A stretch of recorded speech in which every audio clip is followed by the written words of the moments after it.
Hello, and welcome to this podcast of the Florida Historical Quarterly. I'm Holly Baker, podcast producer for the University of Central Florida's History Department. Today's podcast features an interview with Dr. Christophe J.M. Boucher, Associate Professor of History at the College of Charleston in Charleston, South Carolina. Dr. Boucher wrote an article in the fall 2018 issue of the Florida Historical Quarterly titled, "The Greatest Dissemblers in the World, Timucuas, Spaniards, and the Fall of Fort Caroline." Have a listen to our conversation. Thank you for your time, and I enjoyed your article. Oh, great. Thank you. Thank you. So first, I want to know if you could tell me about Fort Caroline, just a little bit of historical context. Yeah.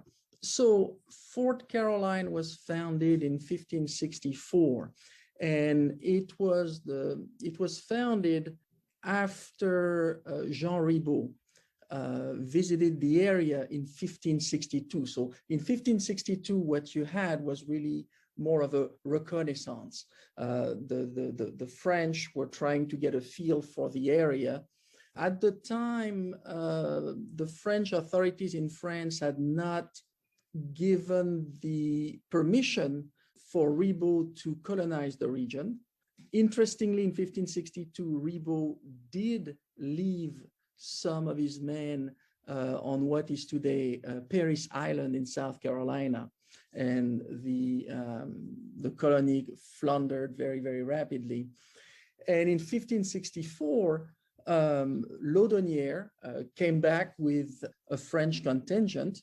Now, Ribault at the time was not the leader of the expedition, because at the time he had been arrested in England. So Laudonnière took over, but Laudonnière had also participated in this operation in 1562. So he was familiar with the region, he was familiar with some of the people. And in 1562, Ribault's expedition had actually navigated along the northern coast of Florida, and they had actually met a number of Timucua leaders. And in 1564, Laudonnière at first was not necessarily, there was geographic room as to where the French wanted to settle. And Laudonnière actually made his way along the coast. He passed northern Florida, but then after a little while, him and his men came to realize, maybe the best spot would be, what they call the May River, which is, today the St. John's River. And so they came back and settled right there. And what's interesting is they met Timucua individuals who actually had known them when they came in 1562. So, those folks seem to be, at least the French sources say, they were happy to see us. So it all started well. Plus, of course, there were at the time also a sense among the French that there was gold in the area. So of course, for them, it was an interesting position, because they figured, from there we can, find gold and enrich ourselves. And so that's what brought those people in the area. I know that there is some confusion about where it's located. Oh, yeah. Is there like a place where people say this is the place, or is there still confusion about that? Well, a few folks have argued that actually the fort was somewhere in Georgia, if I remember well. But, a vast majority of the scholars believe that it was along the St. John's River. It's very possible that the site is probably underwater now, because it was very close to the bank of the St. John River. But yeah, there's a consensus among scholars that it was actually along the St. John's River. Do you know about how many people could have lived at Fort Caroline? How many people lived there? I think there was about over 100 people living there. There's also a discussion about the number of women. Some folks have said there was, a small group of women, but it seems, based on the sources, that there was actually only one, and it was Laudonnière's maid, actually, who made it there. And it seems that Coligny, who was in France, the admiral of France, and who was a big promoter of French expansion in Florida, was actually not very happy when he heard that Laudonnière had brought a woman with him. So this was really, this expedition of 1564 was really to kind of set the foundation to a French settlement in the area. And then in 1565, Ribault came back with a bigger fleet. And in this fleet, there were women and children. So this third expedition was really designed more to colonize the region. Unfortunately, they didn't stay very long in the area because the Spanish and Native Americans conspired to get rid of them. Could you tell me about how the relations were between the French when they arrived and the Native Americans, and how their relationship was during that time? Yeah. So in the early period, Native Americans seemed happy to see the French. The French seemed to be as happy to meet them. And in many ways, in 1562, the contact was facilitated by the fact that the French were just passing through.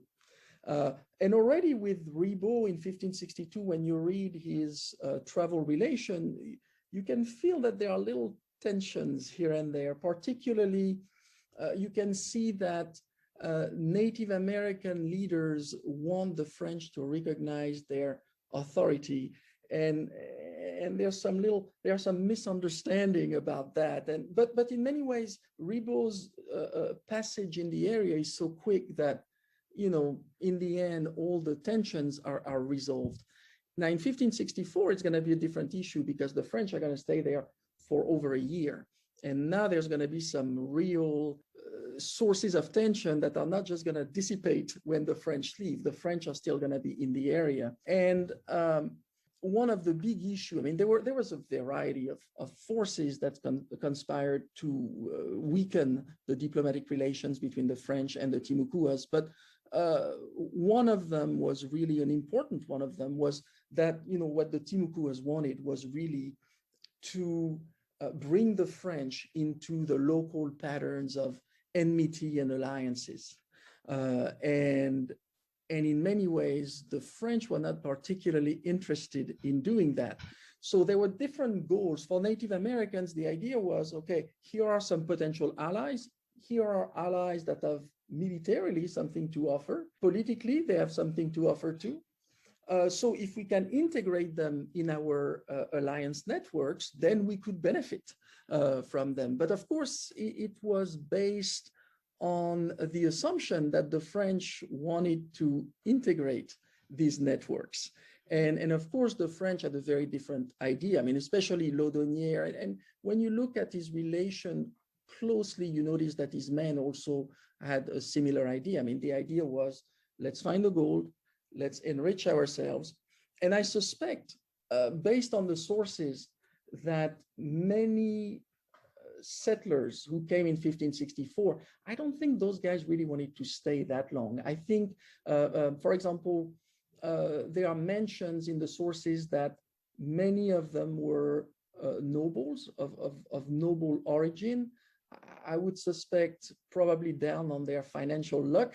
And especially, at the time, there are the wars of religion. It is very taxing economically. So I suspect lots of these guys were here because they thought, well, we could get rich very quickly, and then we're going to come back to France, and that's going to be it. And so there was definitely a tendency to want to go to these sources of wealth very, very rapidly. And that meant kind of bypassing Native American communities. So the French started to develop a relationship with the leader of the natives who lived in the upper reaches of the St. John's River, and that was Saturiwa. And Saturiwa was at war with another individual named Utina. And at first, Laudonnière was at least he told Saturiwa that he was willing to have an alliance to go fight his enemy.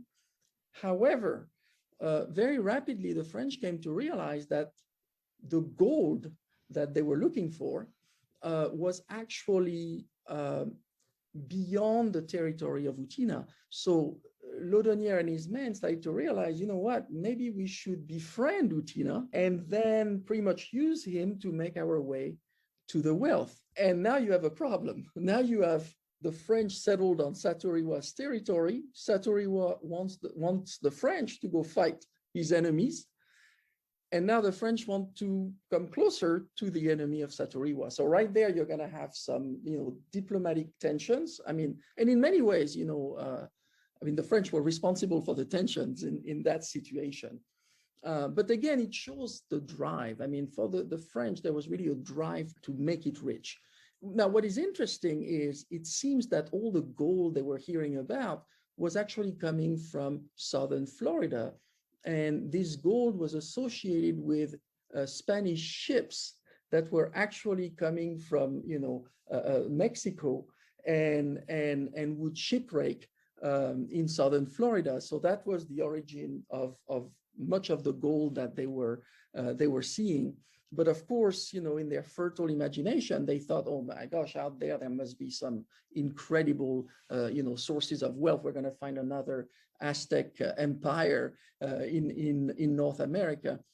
And that's why, they were very driven to get there. And then over time, they ended up making an alliance with an enemy of Utina.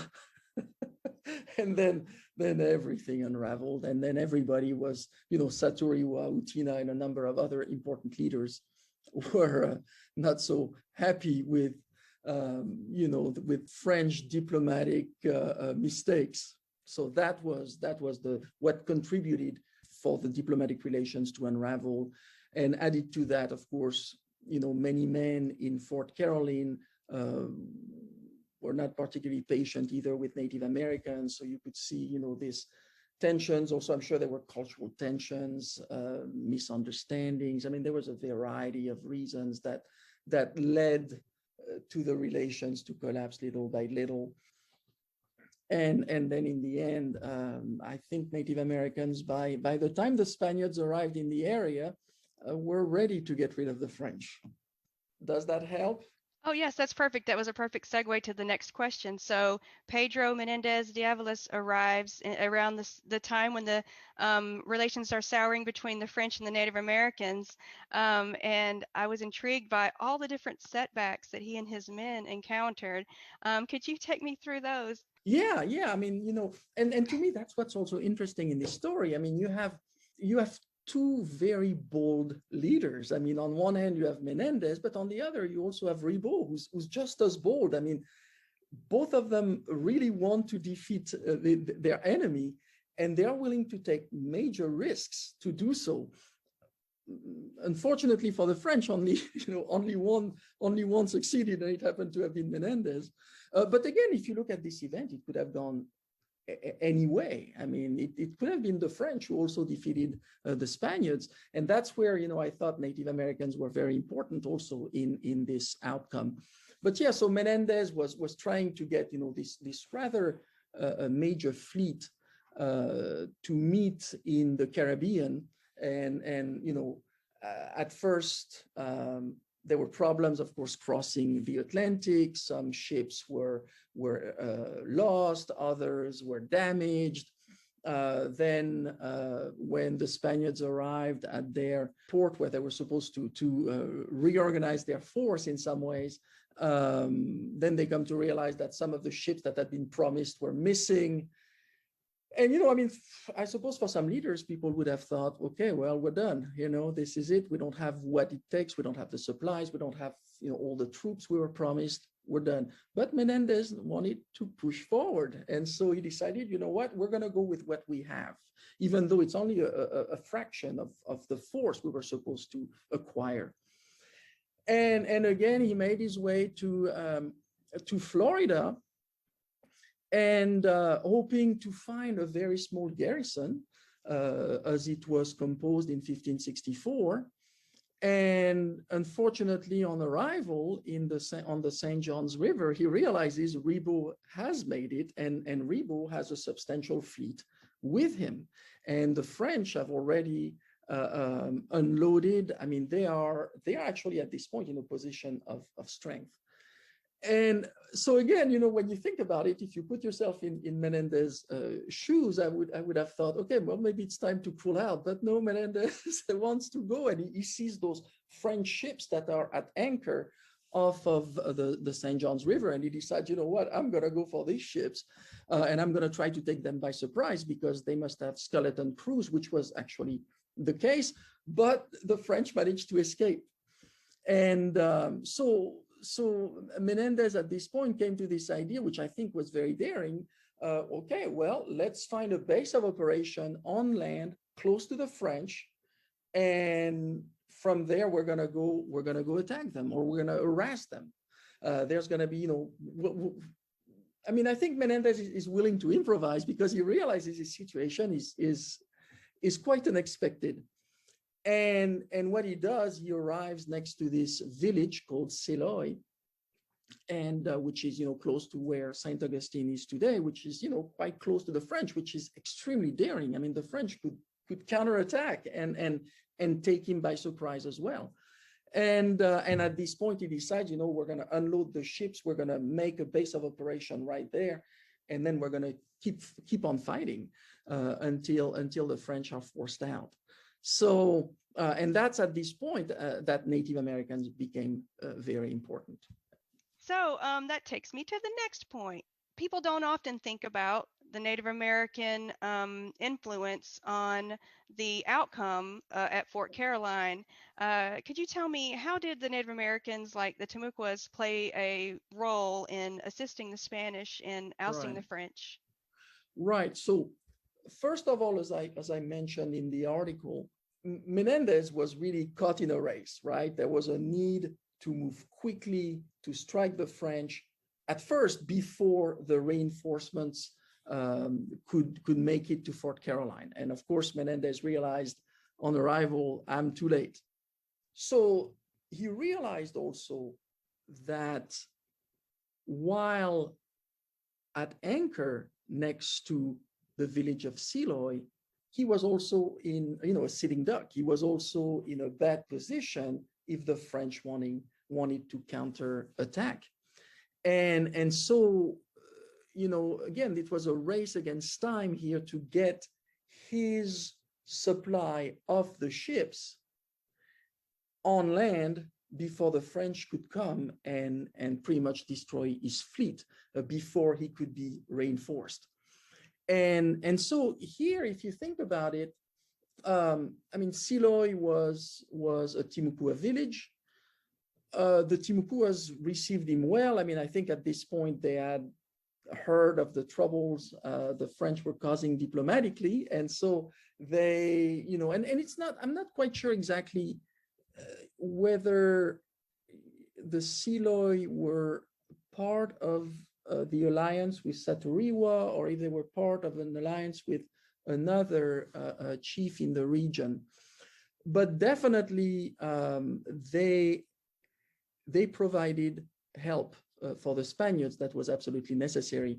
And the first thing they did for them was actually not to fight them. Actually, they welcomed them in the area. And as I mentioned in the article, I mean, Europeans had definitely superior firepower, but had Native Americans decided to resist, they could have definitely slowed down the process of settling on land, and so the Seloy could have really slowed down the process of disembarkment. And the fact that they welcomed the Spaniards made it easier on them. And another thing that I've noticed in the sources is that the leader of the village also gave the Spaniards a large dwelling where they could put their equipment, and that became the core of the Spanish base of operation in the area. So again, think about what would have happened if the Spaniards had arrived in the area. First, if there had been resistance from Native Americans and slowed down the settling process. And then on top of that, they would have had to build an infrastructure to protect the powder, to protect, the supplies that were essential in the area. And so that, and again, with the French about to come at any time, so that could have also led to a total catastrophe for the Spaniards. And the fact that Native Americans welcomed them and gave them this logistical support was really, really helpful. And actually, when the French appeared on the, in the horizon, the Spaniards were still unloading men and supplies, actually. So it was, the French could have really cut them, in a short period of time had Native Americans not helped them there. And so that's just the beginning. Native Americans also provided some important geographic information. At first, when Menendez arrived in the area, of course, the first thing he did when he arrived in Florida was to try to locate this French fort because he knew that the clock was ticking, and he knew he had to beat Ribault to the pole. But the problem is he didn't seem to have known specifically where the French were. And of course, at the time, whether they were English or French, I mean, there was a tendency for interlopers, and I'm speaking here from the perspective of the Spaniards, to want to hide. So they would, hide within rivers, get to a distance where at least they could be protected and not so visible. And so Native Americans here again provided some important information where they helped actually Menendez to locate the French fort. So that was the beginning of the geographic information. Once he had landed in Siloy, Native Americans told him that there was actually a way to hit the French fort by land. And originally what Menendez wanted to do was to go by ship and attack, sail into the St. John River and attack the French there and possibly, create some sort of a blockade. And then later on, kind of, if I remember well, harass the French. I think at one point he's talking about using cavalry to later attack the French on land. But here suddenly Native Americans told him, well, there is a way to get there on land. And what's interesting, based on the sources, it doesn't seem that the French knew about that way to get there. And so what's interesting is that the French fort was, the defenses of the French fort at that moment were really facing the river. And this trail allowed the Spanish to actually hit them from behind. And so, that also created a problem for the defenses. And so that was another important element. And actually, two Native Americans guided the Spaniards to the fort. So, and the French did not expect to see these guys coming out of nowhere. I mean, they expected to see them coming from the sea, not from the land. So that was a problem. Another important contribution of Native Americans was to provide, I'm sure, information about what was going on at the fort at the time. We know that some Native Americans had gone to the French fort, and those guys went back to Siloy to provide information. Now, the sources are not necessarily as clear as to what kind of information they provided. I would suspect that they certainly did. Menendez doesn't say precisely what information he got, but what is interesting is that based on the dates, it seems that those two individuals were there when Ribault was actually loading up his men to go strike Siloy and to go strike the Spaniards. So to me, they were there at a very important moment when they realized, okay, the French are actually boarding ships in order to attack. So that could have been some important information that the Spaniards gathered from Native Americans. But also another interesting thing is as Native American and French relations soured, the French in August of 1565, before the arrival of Ribault, decided to abandon their fort. And as they were about to go back to France, they decided to destroy actually the fort so that neither the Spaniards nor Native Americans would be able to use it.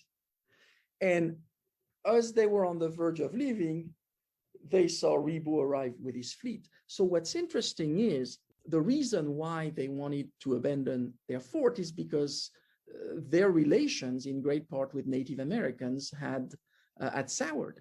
And so the problem, of course, is by the time Ribaud came back, there was a mad race for the French to rebuild their defenses. And they actually could not finish repairing the fort before the Spaniards attacked Fort Caroline. And what is interesting is that the Spaniards had brought ladders, actually, thinking they would have to go over the fence and the palisade. And in many ways, they found breaches in the defenses. And the reason for that is, again, the French had tried to repair the palisades facing the sea, thinking that that's where the danger was coming from, and thinking, we can wait, to fix up the back. And that was not a good decision, as we know now. Could you maybe tell me a little bit more about the final fall of Fort Caroline, the surprise attack day, Yes. September 20th? Yes, September 20th. Now, what's interesting in this event is that even though the sources don't say it clearly, it seems that no Native Americans were involved. It seems that the Spaniards were the ones who provided the forces to attack the fort. When you think about it, it cannot be any better than that for Native Americans. I mean, you find somebody else to do, to remove neighbors who had proven to be very difficult, so you don't have any loss of lives. So the Spaniards provided the important help, the important intelligence, but they let the Spaniards pretty much take the military risk in some ways and potentially take the losses, even though the attack was so sudden and so unexpected that they actually had hardly any losses. So Ribaud decided, you know what, we're going to move faster than the Spaniards. We're going to catch them when they are at their weakest, and we're gonna attack them before they can disembark, or by the time they have men on the ground, but not all the supplies. So we're gonna catch them when they are really at their weakest. And Laudonnière actually warned Ribaud that it was dangerous because of the weather. And he said, pretty much we're in a season right now where the weather can change very quickly and it can make navigation very difficult. And Ribaud decided to ignore him. And he thought, you know what, we're going to go with that. And of course, the region was hit by a hurricane and catastrophe followed. So the problem was this. You've lived through hurricanes in the region. It was, windy, rainy, and the French in Fort Caroline were really diminished in terms of troops. A number of them were there. For example, there's an artist who was there, Jacques Lemoine de Morgue, who had himself been injured in a battle against Native Americans. So he could not board the ships. So, there were mainly women, children, a few soldiers who were left, but really Fort Caroline was extremely weak in terms of garrison. And on top of that, it was raining. So right before the Spanish attack, the officer in the fort told the garrison, the guards, to go back inside and stay away from the rain. They were not paying as much attention as they should have, but in great part, they did not expect this attack, and the weather conditions were terrible. And when you're in the middle of this kind of weather condition, even today, you don't want to be outside. And that's what facilitated the takeover. The Spaniards came from an area that supposedly was not to be the point of origin of an attack, right? The troops, the garrison at this point were also not necessarily paying great attention to what was going on. So the Spaniards pretty much managed to enter the fort and literally catch the entire group of settlers by surprise. And the attack was very, very quick. Jacques Lemoine de Morgue describes, is the situation. I mean, pretty much he heard some noise. He just had time to get up and realize by then already the Spaniards were in the middle of the settlement, and it was time to run and run in the forest, pretty much. And that's one thing that tells me that Native Americans were not involved. I suspect that had Native Americans been involved in the attack, they would have probably placed themselves along the forest to prevent the French from hiding in there. But in this case, the French were able to run in the forest and hide there until they were able to find a way out. There was a number of ships that were available, and the French were able, the survivors were able to actually get on those ships and return to France. Now, the people who were with Ribault, on the other hand, didn't get so lucky. A number of them certainly drowned, but many of them actually surrendered to the Spaniards, and anyone who was a Protestant was executed on the spot. There was a number of survivors, but most of the prisoners were killed on land by the Spaniards. We think of this conflict, and in many ways, it's the fault of the sources, of the primary sources. The primary sources have distorted what really happened. It has been presented, this event has been presented in the larger context of a conflict between the Spaniards and the French. And in the process, we've lost sight of Native Americans, but Native Americans played an important role. And what is important too is that the fall of Fort Caroline was also important in terms of colonial American history, because it completely redirected the French colonial interests in the region. Had the French not been defeated, maybe Florida would have been an area of colonial expansion for the French. Now, after this defeat, the French tried to focus much more on the Northeast. But again, it shows that, these events really redirected colonial American history in unsuspected ways. When I read this article, I was like, I've got to interview this guy because this is really an interesting article, and a fun read too, by the way. All right, good. Thank you. It was pleasant to read. I read it for fun, and it was nice. So I thank you for that article and for your research and what you do to bring attention to Native American history. Excellent. Thank you. Well, I appreciate that. Thank you for your time. That was Dr. Christophe J.M. Boucher talking about his article in the fall 2018 issue of the Florida Historical Quarterly Journal called The Greatest Dissemblers in the World, Timucuas, Spaniards, and the Fall of Fort Caroline. Thank you for joining our international audience for this podcast of the Florida Historical Quarterly. The Florida Historical Quarterly is a peer-reviewed scholarly journal of the Florida Historical Society. The Society was founded in 1856 and is the only statewide historical organization in Florida. The Society is headquartered in Cocoa, Florida, and the editorial offices of the journal are in the Department of History at the University of Central Florida. I hope you've enjoyed this podcast and you'll consider supporting future scholarship on Florida history by becoming a member of the Florida Historical Society. Thank you again for listening to the Florida Historical Quarterly podcast.